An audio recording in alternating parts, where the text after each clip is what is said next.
Центральный аппарат ведомства Следственного комитета будет доложено о ходе и результатах проверки по факту организации незаконной миграции в одном из районов Москвы. В социальных медиа сообщается, что в районе Западная Дегунина в подсобных помещениях многоквартирного дома незаконно проживают мигранты, которые нарушают противопожарную безопасность и создают антисанитарные условия для жителей дома. Сообщается, что обращения граждан в уполномоченные органы результата не принесли. По данному факту следственными органами Главного следственного управления Следственного комитета России по городу Москве проводится процессуальная проверка.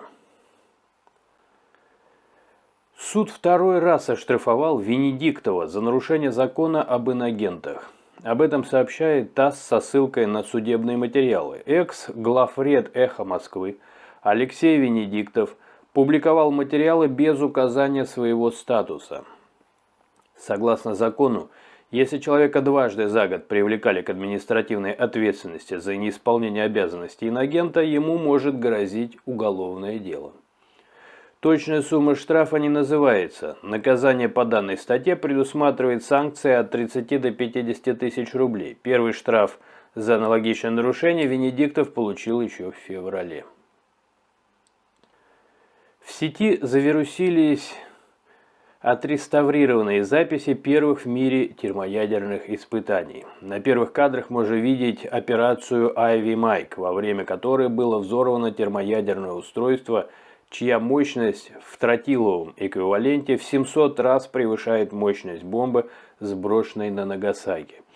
Далее записи с испытания ядерных бомб, взорванных в годы Холодной войны. Как-то мне попадалось такое мнение, что подобным способом можно эффективно бороться с интернетом в Сибири. Мол, дети слишком увлекаются интернетом, отвлекаются от учебы, и таким действием можно избавиться от интернета. Но глядя на подобные записи, честно говоря, мне приходит в голову, что таким образом можно избавиться не только от зловредного интернета, но и от самих детей, а заодно и от их родителей. Поучительные кадры, по крайней мере, так мне кажется. Много публикаций было посвящено тому, что генпрокурор Российской Федерации Игорь Краснов прибыл в Рио-де-Жанейро.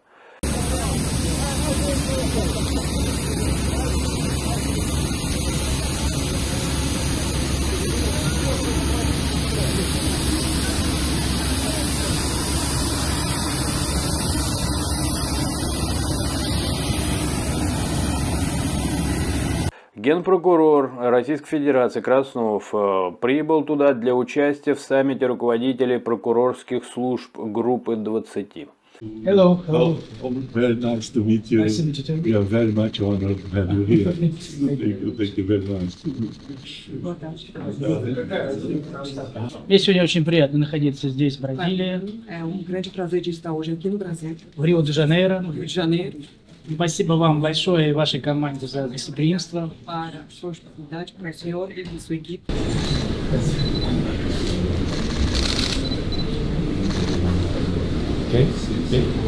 Об этом сообщили в пресс-службе российского ведомства, поделившись кадрами с места событий.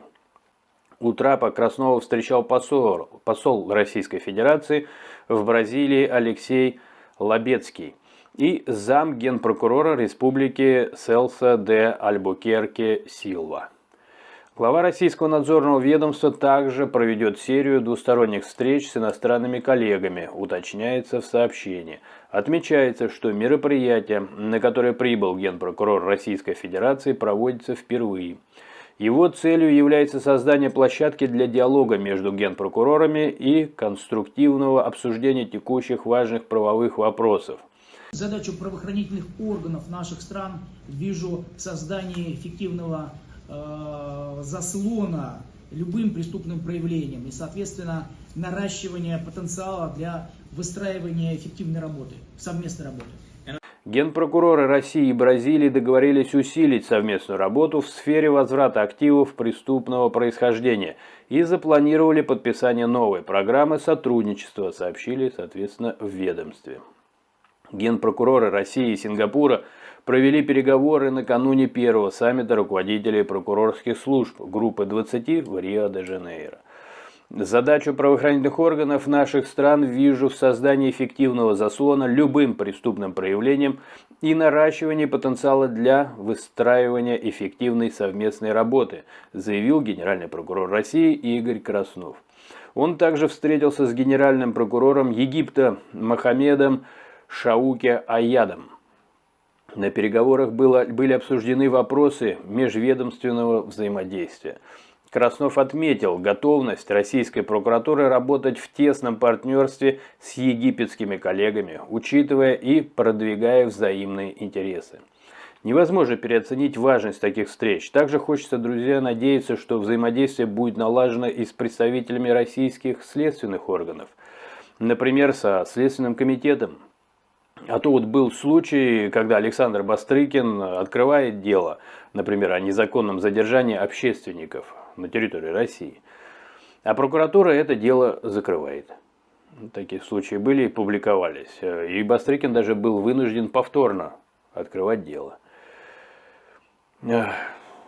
Ну, это так, что называется, к слову, я не мог не прибавить. Да, работа должна вестись всесторонне. Конечно же, также Игорь Краснов заявил, что Москва и Нью-Дели выступают единым фронтом для продвижения совместных инициатив.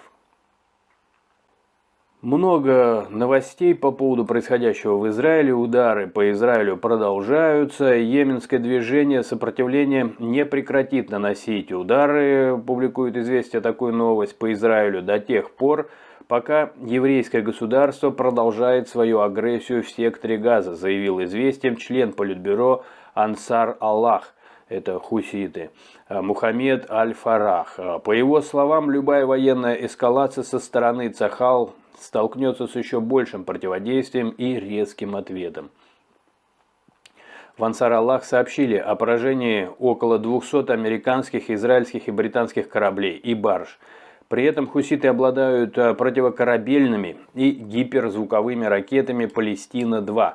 Ранее истребители «Цахал» разбомбили резервуары с топливом в порту Рас-Иса на севере города Ходейда в Йемене.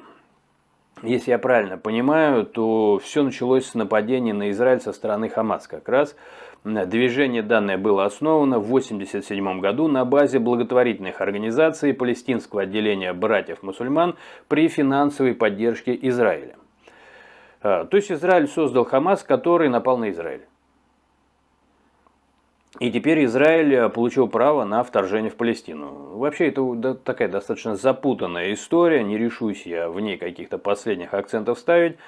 Хотя, как говорят в таких случаях, если слишком запутано, то просто попробуй понять, кому выгодно. И тогда, возможно, много что распутается. Слитком подает в розыск очередного мигранта. Глава Следственного комитета России запросил доклад о ходе расследования уголовного дела по факту противоправных действий мигранта в Ленинградской области. Следственными органами по Ленинградской области по факту противоправных действий мигранта в отношении 2 малолетних детей расследуется уголовное дело по статье 132.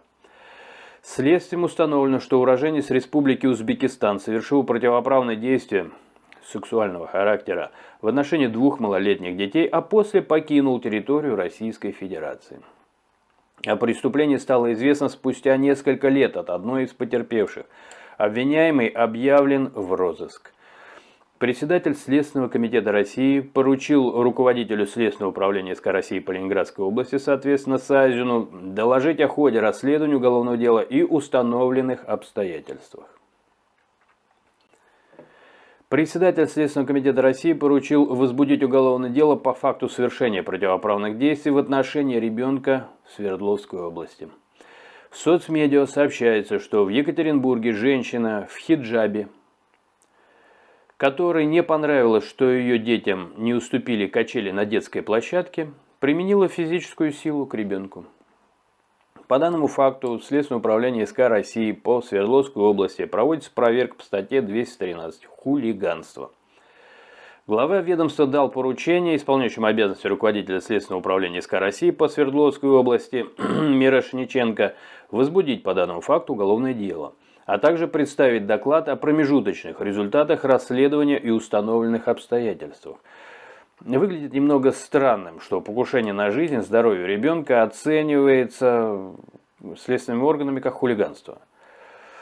А если бы она оторвала ему голову, вот, да, хочется понять, то это было бы злостное хулиганство или что бы это было? Или ее признали бы, может быть, да, там, потерявшей рассудок, временно, может быть, да, то есть сумасшедшей. Ну, как в деле, например, Гюльчихры Бабакуловой. Более известное это дело под названием «Дело Анастасии Мещеряковой». Напомню, Бабакулова вот эта была в дальнейшем после проведения следственных мероприятий освобождена от уголовной ответственности на основании экспертизы, установившей, что Бабакулова совершила преступление в состоянии невменяемости. Такие факты. Незаконный ввоз мигрантов он продолжается, работа, соответственно, у следователей также продолжается, и в центральный аппарат ведомства будет доложено о ходе проверки по сообщению об организации незаконной миграции в Московской области.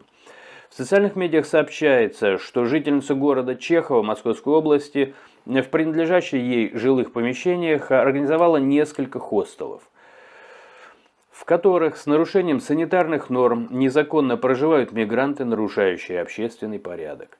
По данному факту следственными органами проводится процессуальная проверка. Глава ведомства поручил представить доклад о ходе проверки и установленных обстоятельствах. Исполнение поручения поставлено на контроль в центральном аппарате ведомства. С 90-х я не слышал такие обороты, как граждане, преступники неславянской внешности. Вот сейчас они что-то начали снова в обиход входить. И что касается подобных выражений, есть и новости. Председатель Следственного комитета России запросил доклад по информации о противоправных действиях мужчины в Красноярском крае. В социальных медиа получила распространение информации о том, что в Красноярске мужчина неславянской внешности напал на случайного прохожего и избил его, требуя перевести ему денежные средства. Также он оскорбил шедших мимо девушек и попытался их ударить.